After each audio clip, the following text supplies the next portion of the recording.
찬반 논란이 거세게 일었는데요. 의대 정원 확대 꼭 필요할까요? 전문가를 만나서 이야기를 들었습니다.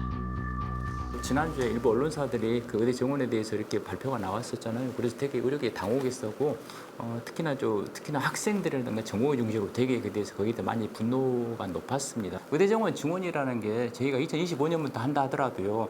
의과대 6년이잖아요. 의과의사들 다 펠로우를 해야 되거든요. 한 3년 걸려요. 2025년부터 2038년, 2040년 돼야 이렇게 인력이 나오기 시작하거든요. 의대 정원을 늘린다고 해서 당장의 문제가 해결되지는 않는다는 겁니다. 의대 정원 확대는 미래의 일이거든요. 지금 추계하는 사람마다 조금 차이는 있지만 대개 한 2035년, 40년에 한 10,000명 정도 모집하지 않을까. 10년 후에는 그런데요. 20년, 30년 후에는 의사가 많게 보면은 한 5만 명, 6만 명 남게 돼 있습니다. 500명 정도 늘리는 게 제가 볼 때는 바람직한데 그것도 5년만 한시적으로 늘리고 재검토가 필요하다고 생각합니다. 향후 10년 뒤에 부족해질 의사를 채우기 위해 의대 정원을 늘려야 한다는 입장. 2023년 기준으로 인구 1000명당 제 OECD 기준으로 2.7명이거든요. 미국과 일본을 비교했을 때 인구 1000명당 의사 수가 절대 적지 않다는 지금 건데요. 우리나라가 OECD 국가 중에 외래 이용이 제일 많거든요. 입원 일수는 전 세계 2등을 하고 있습니다. 의료 수요가 증가되고 있고 노인 인구가 더 크게 증가돼서 의사 정원은 확대돼야 됩니다. 또 다른 쟁점은 바로 의료 수가를 높여야 한다는 겁니다. 어떤 의견일까요? 지금 필수로서 가장 중요한 뇌종양이나 뇌혈관 수술들이잖아요. 이분 뇌혈관 질환이 갈수록 많아지는데 뇌종양에 대한 수술 수가가 일본의 약 6분의 1에서 7분의 1 수준입니다.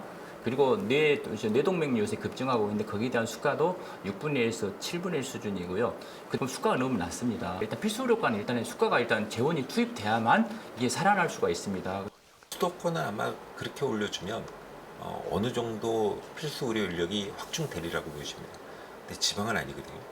어떤 의사가 얼마큼 부족한지에 대한 모니터링이 필요하고 그거는 수가 인상과 더불어서 직접 지원해주는 부분이 필요합니다. 필수 의료 수가의 상향은 당연히 필요하며 지역 의료진에게 추가적인 지원도 필요하다는 겁니다.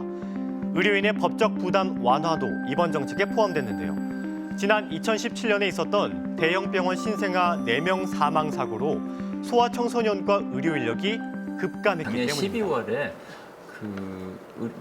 분만시 무과실 의료 사고에 대한 100% 국가 책임 그 법안은 통과가 됐습니다. 그 배상이 3천만 원이거든요.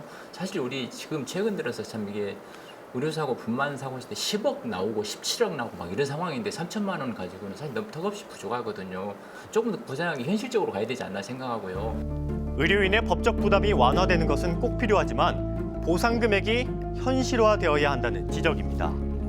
필수 지역 의료가 무너지지 않도록 새로운 대안을 내세운 정부. 무엇보다도 환자들을 배려하는 세심한 정책 마련이 필요하겠습니다.